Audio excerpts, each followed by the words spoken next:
Assalamualaikum warahmatullahi wabarakatuh. Kami dari kelompok 8 akan menjelaskan tentang apa itu munasabah.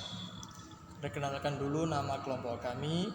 Yang pertama yakni Alfi Mardiansa, nomor induk mahasiswa 202071000010. Lalu yang kedua Muhammad Zidan Fatkur Razik, nomor induk mahasiswa 202071000099. Pengertian ilmu munasabah secara etimologi adalah hubungan antara kedua belah pihak ataupun lebih. Dan sedangkan secara terminologi, munasabah ialah pengetahuan tentang makna Al-Quran yang terkandung di dalam Al-Quran secara berurutan. Pernyataannya terdapat di dalam Al-Quran.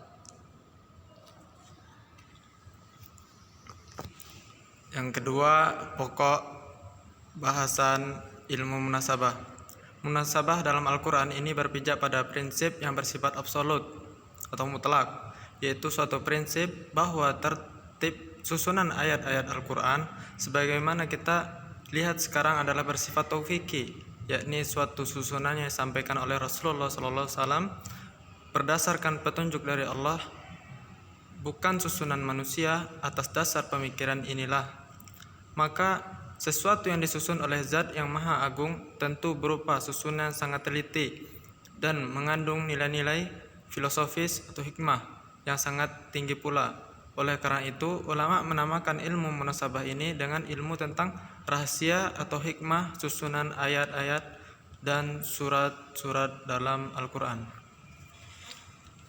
Adapun yang ketiga, yakni macam-macam ilmu munasabah. Menurut macam-macamnya terdiri dari 10 dari macam-macam ilmu munasabah. Yang pertama, yakni munasabah antara surat dengan surat. Ini berarti keserasian, hubungan antara munasabah antara surat dengan surat yang lainnya. Lalu yang kedua, munasabah antara surat satu dengan surat yang sebelumnya. Jadi di dalam macam-macam yang kedua ini menjelaskan tentang untuk mencari munasabah antara satu surat dengan yang surat sebelumnya, ini adalah untuk saling melengkapi. Lalu yang ketiga, munasabah antara nama surat dengan kandungan isinya. Di sini dijelaskan suatu surat pada dasarnya bersifat taufiki ataupun penyusunan. Namun di beberapa bukti menunjukkan bahwa suatu surat terkadang memiliki satu nama dan terkadang dua ataupun lebih. Lalu yang keempat, munasabah antara satu kalimat lainnya dengan satu ayat lainnya. Jadi yang keempat ini menjelaskan antara satu surat kalimat dengan kalimat yang lainnya dalam satu ayat dapat dilihat dari dua segi. Yang pertama, adanya hubungan langsung ataupun antar kalimat secara konkret. Yang kedua, yakni diidentifikasi melalui munasabah dalam tipe ini, memperlihatkan ciri-ciri tasdid, penguat ataupun tafsir dan yang lainnya. Adapun yang kelima, yakni munasabah antara nama surat dengan tujuan turunnya. Dijelaskan bahwa nama-nama surat Al-Quran merupakan inti pembahasan surat tersebut serta penjelasan menyangkut tujuan-tujuan surat tersebut. Lalu yang keenam, munasabah antara ayat dengan ayat dalam satu surat. Yang keenam ini penjelasannya yakni untuk melihat munasabah semacam ini perlu diketahui bahwa didasarkan pada pandangan datar, yaitu meskipun dalam satu surat tersebar sejumlah ayat, namun pada hakikatnya semua ayat itu disusun dengan tertib dengan ikatan yang padu sehingga membentuk pikiran serta jalinan informasi yang sistematis. Lalu yang ketujuh, munasabah antara penutup ayat dengan isi ayat itu sendiri. Di sini dijelaskan oleh Imam Al-Sayuti bahwa 4 bentuk, yaitu al-takim, lalu al-tasdir, lalu al-tausi, dan terakhir al-ighal.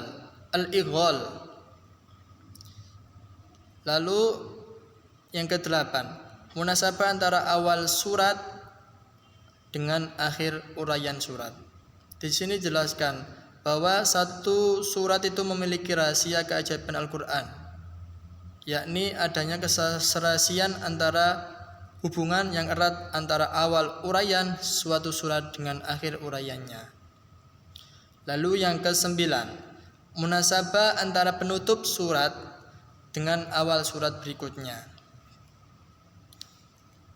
Misalnya contoh saja surat Al-Waqiah yang berbunyi Fasabbih bismi rabbikal azim, yang artinya maka bertasbihlah dengan menyebut nama Tuhan yang maha besar. Lalu surat berikutnya yakni surat Al-Hadid ayat surat ke-57 ayat 1 yang berbunyi Sabbahalillahi ma fis samawati wal ard wa huwal azizul hakim.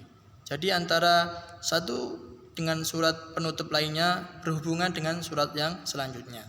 Lalu yang ke-10 yakni munasabah antar ayat tentang satu tema. Dijelaskan di sini sebagaimana dijelaskan oleh Al-Sayyuti, pertama-tama dirintis oleh Al-Kisai dan Al-Syawkhawi, sementara Al-Himani menggunakan metodologi munasabah dalam membahas mutasyabihah Al-Qur'an dengan karyanya yang berjudul Al-Burhan. Dijelaskan di sini munasabah sebagai contoh dapat dikemukakan dengan tema Qiwamah yang artinya tegaknya suatu kepemimpinan. Lanjut yang terakhir, kegunaan mempelajari ilmu. Berikutnya, kegunaan mempelajari ilmu munasabah. Yang pertama, dapat mengembangkan sementara anggapan orang yang menganggap bahwa tema-tema Al-Quran kehilangan relevansi antara satu bagian dengan bagian lainnya.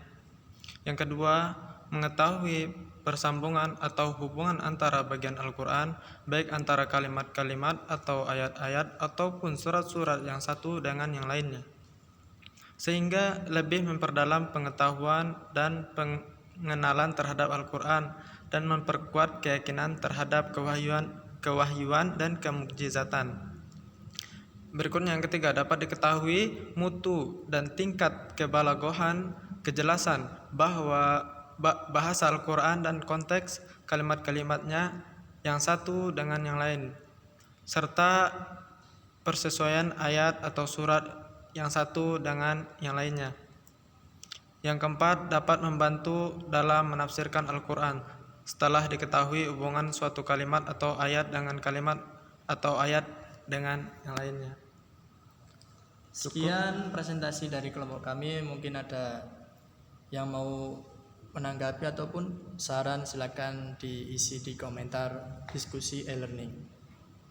Idza wajadtum khata'an fa huwa minni wa minasyaiton, idza wajadtum shawaban fa minallahi wahda. Jazakumullahu khairan. Wassalamualaikum warahmatullahi wabarakatuh.